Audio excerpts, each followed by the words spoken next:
Hello बच्चों, चलिए प्रश्न को देखते हैं। प्रश्न है, सिद्ध कीजिए कि एक समांतर चतुर्भुज के विकर्णों के वर्गों का योग उसकी भुजाओं के वर्गों के योग के बराबर होता है। प्रश्न को आगे हल करें उससे पहले जो प्रश्न की मुख्य अवधारणा है उस पर विचार कर लेते हैं। तो इस प्रश्न के लिए जो मुख्य अवधारणा है वह हो जाएगी पाइथागोरस प्रमेय। अर्थात हम यहाँ पर यह देखेंगे कि पाइथागोरस प्रमेय क्या होती है। तो पाइथागोरस प्रमेय तो किसी समकोण त्रिभुज के कर्ण भुजा का वर्ग शेष दो भुजाओं के वर्गों के योग के बराबर होता है। अब जैसा कि प्रश्न में दिया गया है कि सिद्ध कीजिए कि एक समांतर चतुर्भुज, तो हम जानते हैं कि समांतर चतुर्भुज कौन सा होता है, जिसकी सम्मुख भुजाएं क्या होती है, बराबर होती है, और सम्मुख कोण क्या होते हैं, बराबर होते हैं।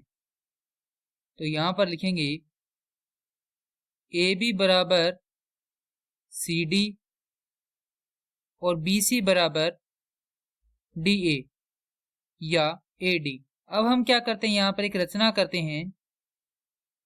रचना इस प्रकार से है कि DM लंब है AB व CN लंब है BN या फिर AN पर, या फिर हम इसे इस प्रकार से लिखेंगे कि B को N तक बढ़ाया व C से N पर लंब खींचा और DM बराबर है CN के। अब हम देखेंगे त्रिभुज ACN में पाइथागोरस प्रमेय से। पाइथागोरस प्रमेय यह होती है कि कर्ण का वर्ग बराबर होता है आधार का वर्ग योग लंब का वर्ग।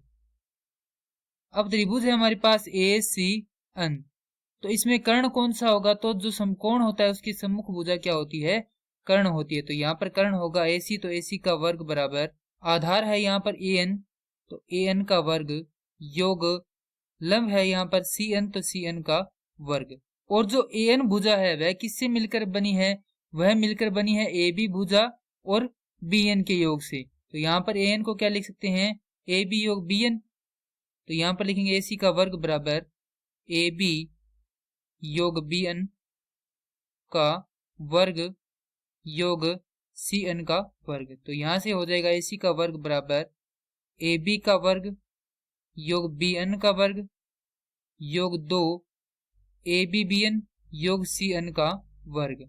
इसी प्रकार हम क्या करेंगे, अब त्रिभुज CBN में पाइथागोरस प्रमेय लगाएंगे। तो त्रिभुज CBN में पाइथागोरस प्रमेय से, तो CBN में हम देखें तो ये समकोण है, इसकी सम्मुख भुजा कौन सी है, BC या CB।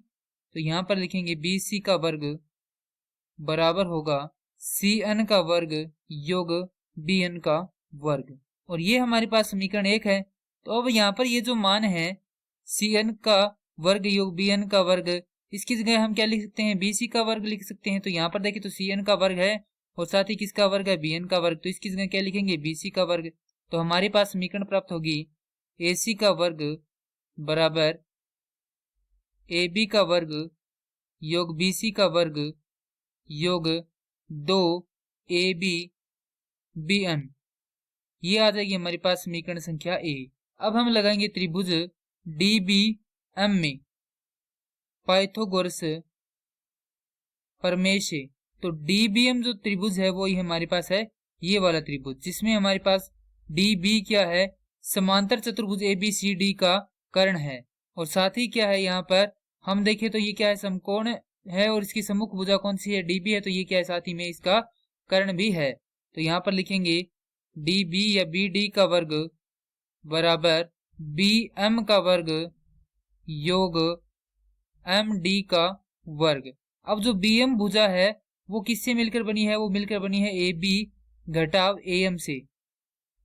तो यहाँ पर लिखेंगे BD का वर्ग बराबर AB घटाव AM का वर्ग योग MD का वर्ग। तो BD का वर्ग बराबर हो जाएगा यहाँ से AB का वर्ग योग AM का वर्ग योग MD का वर्ग घटाव 2 गुना AB AM। अब ये आ जाएगी हमारे पास समीकरण संख्या 2। अब त्रिभुज ADM में हम देखें तो ये समकोण है, इसकी सम्मुख भुजा AD क्या होगी, समकोण होगी। तो यहाँ पर लिखेंगे त्रिभुज ADM में पाइथागोरस प्रमेय से AD का वर्ग बराबर AM का वर्ग योग MD का वर्ग, और ये मान है हमारे पास AM का वर्ग योग MD का वर्ग किसके बराबर है, इस मान के बराबर है। तो यहाँ पर हम क्या लिख सकते हैं, AD का वर्ग लिख सकते हैं। तो यहाँ पर लिखेंगे BD का वर्ग, माफ कीजिए, यहाँ पर लिखेंगे समीकरण 2 से। समीकरण 2 से हम लिख सकते हैं कि BD का वर्ग बराबर है AB का वर्ग योग AD का वर्ग घटाव 2AB AM। ये आ जाएगी हमारे पास समीकरण संख्या B। अब हमारे पास यहाँ पर है BN समीकरण A में, और समीकरण B में यहाँ पर है AM। तो इनको हमें क्या करना है, पदों को हटाना है। तो यदि हम BN के बराबर AM सिद्ध कर दें तो हम यहाँ पर इनको हटा सकते हैं आसानी से। तो AM ये है और BN ये है। तो त्रिभुज लेंगे हम यहाँ पर दो, एक तो त्रिभुज ADM और दूसरा त्रिभुज लेंगे BCN। तो त्रिभुज ADN व त्रिभुज माफ कीजिए ADM व त्रिभुज BCN में, जैसा कि हम जानते हैं कि AD किसके बराबर है, BC के बराबर है। कोण DMA बराबर है किसके, कोण CNB के। तो DMA बराबर है कोण CNA के।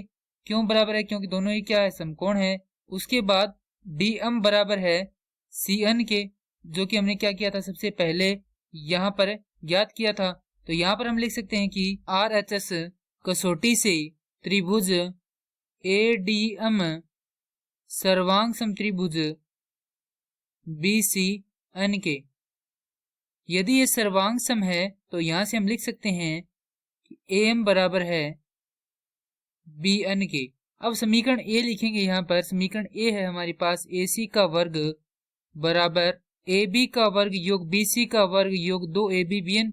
तो ये आ गई हमारे पास समीकरण A।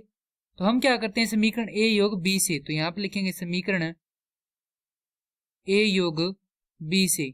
यदि इन्हें जोड़ेंगे तो हमारे पास आएगा AC का वर्ग योग BD का वर्ग बराबर AB का वर्ग योग BC का वर्ग योग AB का वर्ग योग AD का वर्ग योग 2 ABBN घटाव 2 ABAM। अब यहां से हम जो AB है उसे हम क्या लिख सकते हैं, उसे हम लिख सकते हैं CD। क्यों लिख सकते हैं, क्योंकि ये क्या है, बराबर है। तो हमारे पास आएगा AC का वर्ग योग BD का वर्ग बराबर AB का वर्ग योग BC का वर्ग योग CD का वर्ग योग DA का वर्ग योग 2 ABBN घटाव 2 ABBN। हमने यहाँ पर जो AM है उसको क्या लिखा है, यहाँ से BN लिखा है। तो ये आपस में क्या हो जाएंगे, यहाँ से कट जाएंगे। तो हमारे पास क्या प्राप्त होगा, हमारे पास प्राप्त होगा AC का वर्ग योग BD का वर्ग बराबर AB का वर्ग योग BC का वर्ग योग CD का वर्ग योग DA का वर्ग। और यहाँ से हम देखकर बता सकते हैं कि AC और जो BD है वो क्या है, विकर्ण है। तो उनके वर्गों का योग बराबर है किसके, AB का वर्ग BC का वर्ग योग CD का वर्ग योग AD का वर्ग, अर्थात इन चारों भुजाओं के वर्गों के योग के बराबर। और वही क्या करना था, हमें सिद्ध करना था। मैं आशा करता हूं कि यह प्रश्न आपको समझ में आया होगा। धन्यवाद।